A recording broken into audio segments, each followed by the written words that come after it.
Néhémie, chapitre 5. Les gens du peuple et leurs femmes avaient à se plaindre gravement de leurs frères juifs. Les uns disaient, avec nos fils et nos filles, nous sommes nombreux.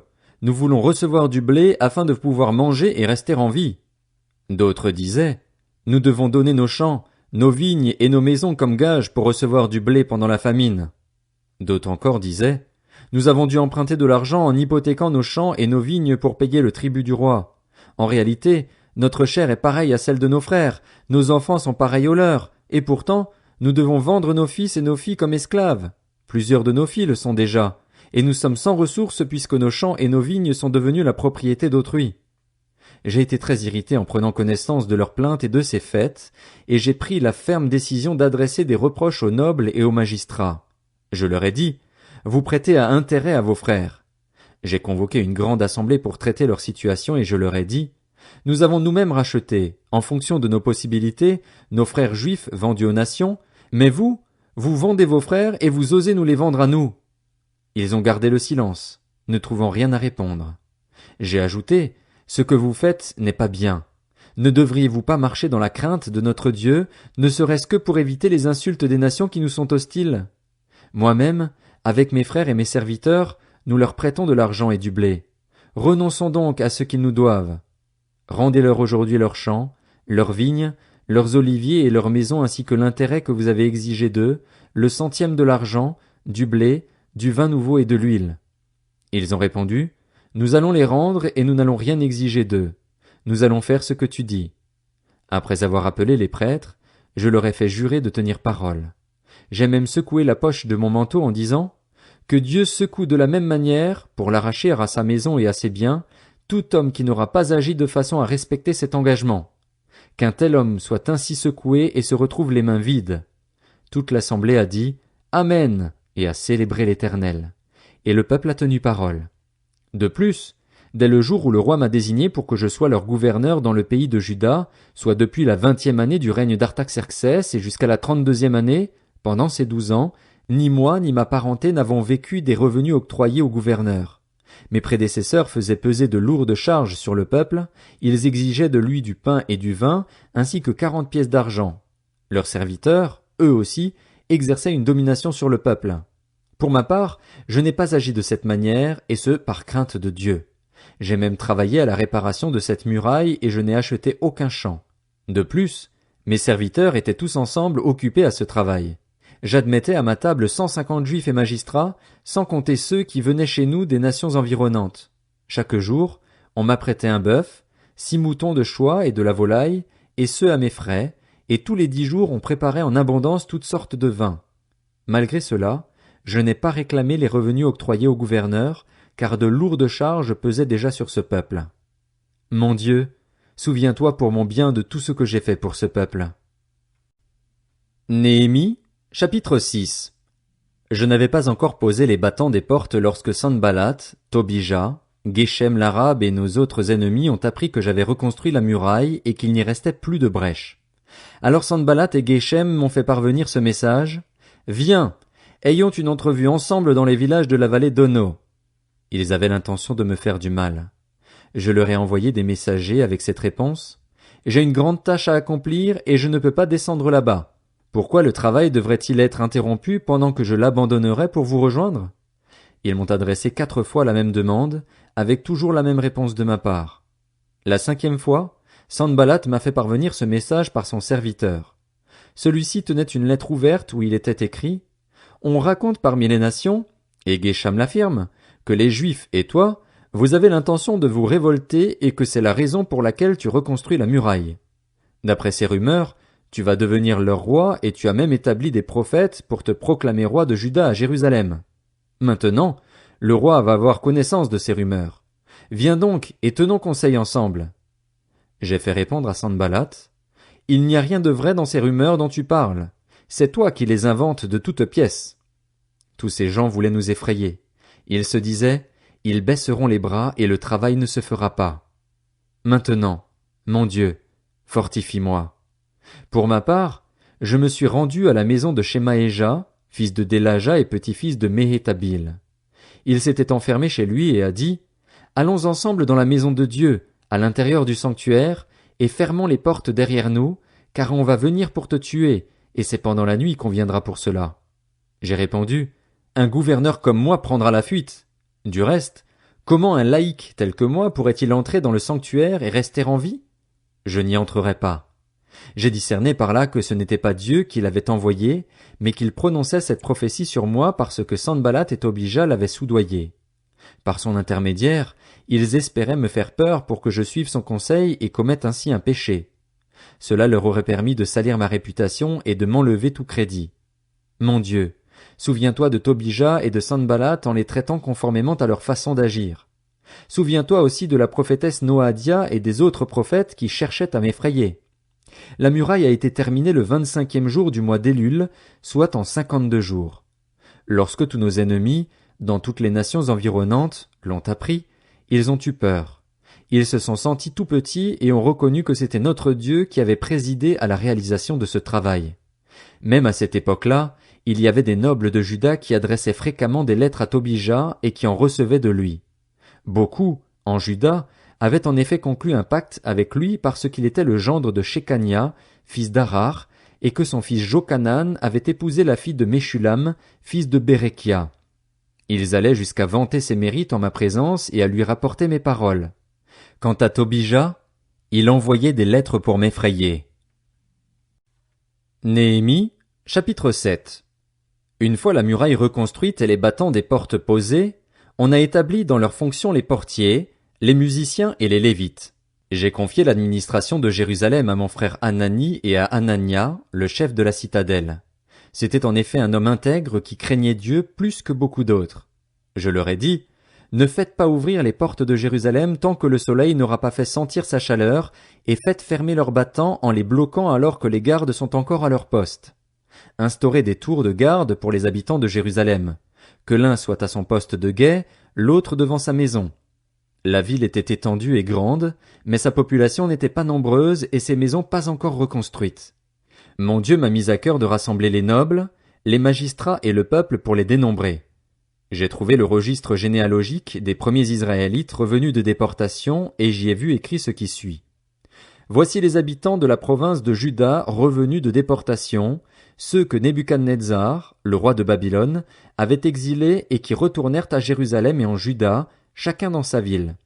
Ils revinrent avec Zorobabel, Josué, Néhémie, Azaria, Rahamia, Nakamani, Mardoché, Bilshan, Mispéret, Bigvaï, Néhum et Baana. Voici la liste des hommes du peuple d'Israël. Les descendants de Paréosh, 2172. De Shéphasia, 372. D'Arar, 652. Les descendants de Pakat-Moab, issus de Josué et de Joab, 2818. Les descendants d'Élam, 1254. De Zatu, 845. De Tzakaï, 760. De Binui, 648. De Bébaï, 628.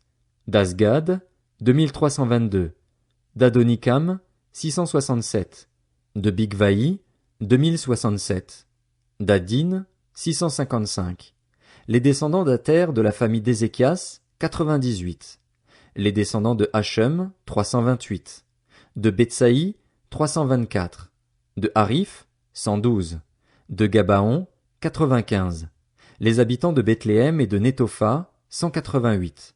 Les habitants d'Anatoth, 128. Les habitants de Beth Azmavet, 42. Les habitants de Kirjat-Jéarim, de Képhira et de Béhéroth, 743. Les habitants de Rama et de Geba, 621. Les habitants de Mikmas, 122. Les habitants de Bethel et d'Aï, 123. Les habitants de l'autre Nebo, 52. Les descendants de l'autre Élam, 1254. De Harim, 320. Les hommes originaires de Jéricho, 345. Les hommes originaires de Lod, de Hadid et d'Ono, 721. Les hommes originaires de Sénaa, 3930. En ce qui concerne les prêtres, les descendants de Jedaéja, de la famille de Josué, 973, les descendants d'Imer, 1052, de Pashur, 1247, de Harim, 1017. En ce qui concerne les Lévites, les descendants de Josué et de Kadmiel issus d'Odva, 74. Parmi les musiciens, les descendants d'Asaph, 148. Parmi les portiers, les descendants de Shallum, d'Ater, de Talmon, d'Akub, de Hatita et de Shobaï, 138. En ce qui concerne les serviteurs du temple, les descendants de Tsisha, de Hasupha, de Tabaoth, de Kéros, de Sia, de Padon, de Lebana, de Hagaba, de Salmaï, de Hanan, de Guidel, de Gachar, de Réaja, de Retsin, de Nekoda, de Gazam, d'Uzza, de Pazéar, de Bézaï, de Mehunim, de Nephishsim, de Bakbuk, de Hakufa, de Harur, de Batslut, de Mehida, de Harsha, de Barkos, de Sisera, de Tamar, de Netziar et de Hatifa. En ce qui concerne les descendants des serviteurs de Salomon, les descendants de Sotaï, de Sophéret, de Périda, de Jaala, de Darkon, de Guidel, de Shephasia, de Hatil, de Pokeret Hatsebaïm et d'Amon. Nombre total des serviteurs du temple et des descendants des serviteurs de Salomon, 392.